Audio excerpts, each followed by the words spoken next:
Cangaceiro, lá do sertão. cangaceiro, Lá do sertão. cangaceiro, Lá do sertão. cangaceiro, Lá do sertão. cangaceiro. Lá do sertão. A história do mestre Zé de Buíque. Autoria do texto Juremeiro Canindé. José Leite de Santana, mais conhecido por Jararaca ou Zé de Buíque, antes de entrar para o cangaço. José Leite de Santana nasceu na cidade de Buíque, em Pernambuco, em 1901, no dia 5 de maio. Com seus 13 anos de idade trabalhava no roçado dos fazendeiros proprietários de terras. Recebeu o apelido Zé. Como todos nós sabemos, as pessoas que moravam no sertão do Nordeste recebiam apelidos através do seu nome ou do seu porte físico. Existiam variações de nomes, as quais muitos davam como forma de apelidos às pessoas que se chamavam José.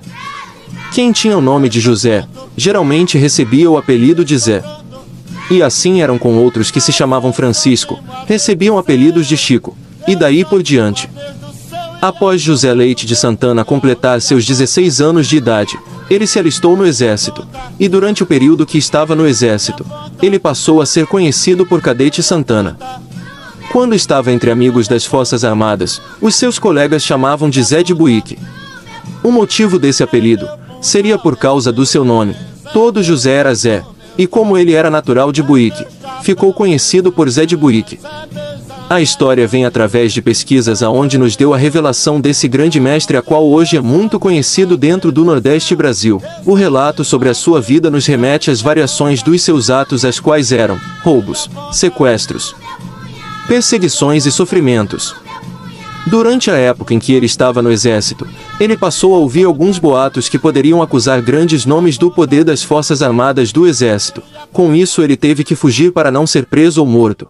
Ele resolveu fugir. Chegando no estado de Sergipe, ele passou a trabalhar nas fazendas como vaqueiro, para sobreviver, sabendo que mais cedo ou mais tarde as Forças Armadas ou volantes, como se chamava naquela época, iriam atrás dele para prendê-lo e matá-lo. Foi quando ele decidiu se juntar com o bando de Lampião. Ele sabia que a única alternativa ou oportunidade de sobreviver era se juntar ao cangaço. O cangaço naquela época era muito forte e seria a única maneira de buscar seu refúgio. Após ter entrado para o cangaço, através de conhecidos, ele recebeu o apelido de Jararaca. O motivo do apelido Jararaca seria para que os cangaceiros não fossem reconhecidos e as volantes não fossem atrás dos seus familiares. Conta a história que todos os cangaceiros sabiam de orações muito fortes e cada um tinha orações de fechamento de corpo. Alguns procuravam benzedeiras, curandeiros e até mesmo catimbozeiros para terem essas orações. Além disso, conta-se que Jararaca, ou Zé de Buíque, gostava de fazer uma bebida possivelmente parecida com a jurema, através das raízes da árvore, e misturava com cachaça. O motivo da mistura seria porque a raiz contém uma substância alucinógena e causava alucinação. Isso aumentaria mais a embriaguez. Por volta do dia 27 de junho de 1927, houve um grande confronto entre os cangaceiros e as volantes juntamente com a população civil da cidade de Mossoró, no estado do Rio Grande do Norte. Foi durante esse período os cangaceiros de Lampião invadiram a cidade de Mossoró em busca de recursos financeiros, dinheiro. O intuito da invasão era roubar, fazer o prefeito de refém em troca de dinheiro. Nessa época a cidade de Mossoró era bem evoluída, grandes coronéis ricos e fartos de bens materiais. Por esse motivo Lampião e seus cangaceiros planejaram a invasão. José Leite de Santana, mais conhecido por Cangaceiro Jararaca ou Zé de Buíque, o mesmo viu seu companheiro do cangaço caído e morto durante o confronto entre cangaceiros e volantes junto com população civil. Nessa hora, o cangaceiro Jararaca viu seu companheiro ferido através de tiros de armas. Existia uma norma dentro do cangaço da qual, quando um cangaceiro fosse morto durante um combate, o seu companheiro poderia pegar os pertences do seu companheiro cangaceiro morto. Foi quando ele tentou pegar os pertences do seu companheiro, e nessa mesma hora, ele foi baleado, chegando a cair e ficar em estado gravíssimo. Jararaca tentou fugir até o mato da Caatinga, chegando nas proximidades da Ponte de Ferro.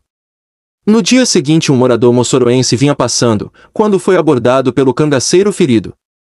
Jararaca pediu para que o morador fosse até a cidade e comprasse remédios para ele. O mesmo estava sentindo muitas dores recorrentes aos tiros que haveria tomado. O morador recebeu o dinheiro de suas mãos e seguiu o seu destino até a cidade, porém ao invés de comprar os remédios e trazer, o mesmo avisou a volante e os levou até o local. Jararaca passou do dia 13 de junho até o dia 18 de junho, preso na cadeia pública de Mossoró, hoje é o atual museu da cidade de Mossoró. O julgamento de Jararaca já estava marcado para ser julgado e preso dentro da lei, mas como ele sabia de muitas coisas, envolvimento entre a relação dos coronéis e coiteiros, alguns foram aliados de Lampião, isso seria um escândalo para a política e para a sociedade de classe alta. Os coronéis se juntaram-se e tiveram que planejar a execução do cangaceiro Jararaca antes que ele fosse julgado para não abrir a boca durante o julgamento.